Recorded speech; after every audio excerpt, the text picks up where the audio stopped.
A lawsuit filed just last night is drawing new attention to a cancer-causing chemical called ethylene oxide. It's used to sterilize about half of all U.S. medical equipment. 5 former educators who worked at the same high school near Chicago blamed their illnesses on a sterilizing plant that used the chemical. Consumer investigative correspondent Anna Warner is with us to talk more about why there is this connection, or why these women think that there's a link.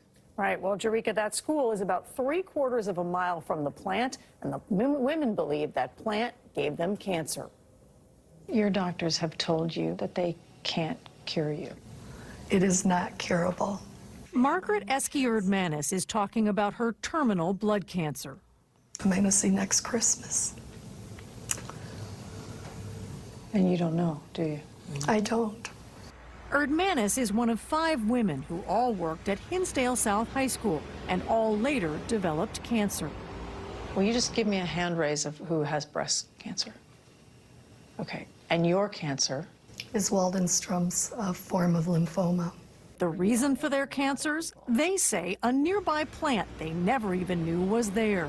For over 30 years, company Sterigenics sterilized medical equipment in this building using a gas called ethylene oxide, a chemical known to cause cancer. Unknown to residents, the plant released thousands of pounds of that invisible gas into the surrounding neighborhoods for decades. Former teacher Peg Valdek. So many of us taught with our windows wide open in the spring and the fall. She and former educators Erdmanis, Rose Kepler, Carol Tufo, and Jeannie DeBrock all say, Had you ever heard of ethylene oxide?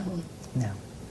What they did notice over the years, they say, was the number of their former colleagues who also came down with cancer. There were 5 in the wing that I worked in. In my department, there's six of us. And we used to talk about don't drink the water. Right. We did that for years, yeah. Because we needed a reason for why people were sick. Ethylene oxide is used in medical sterilizing plants and chemical plants around the country. Experts have known for decades that the toxic gas could be linked to cancers, including breast and blood cancers. But it wasn't until last year that residents in nearly 20 communities around the country found out that by a new EPA analysis, their cancer risk from exposure to the chemical might now be higher. The Sterigenics plant in Willowbrook, less than a mile from the high school, became a flashpoint for protests. Now! It brought awareness and anger. This is a death sentence that you're passing on to all of us. I am as mad as can be. Is that why you're speaking out? Yes, yes. I'm worried about the people that do not know. They need to know your health is at risk. You know, it's not only a local issue, it's a national issue. And people are unknowingly being exposed without having to be. Sterigenics now faces multiple lawsuits, but told us in a statement it's confident that it is not responsible for causing cancers. The company says it has consistently complied with and outperformed applicable regulations. But lawyer Sean Collins, who represents the 5 women, insists the company knew there were risks. Well, they were told. He points to this letter from the Illinois EPA to the plant's former owners in 1984, warning that when its sterilizers were built, ethylene oxide emissions would be several magnitudes higher than desirable. I've never seen a situation where before a company even opened its doors, it was told, if you do what you say you want to do, you're really risking the health of your neighbors. And then it went ahead and did it anyway.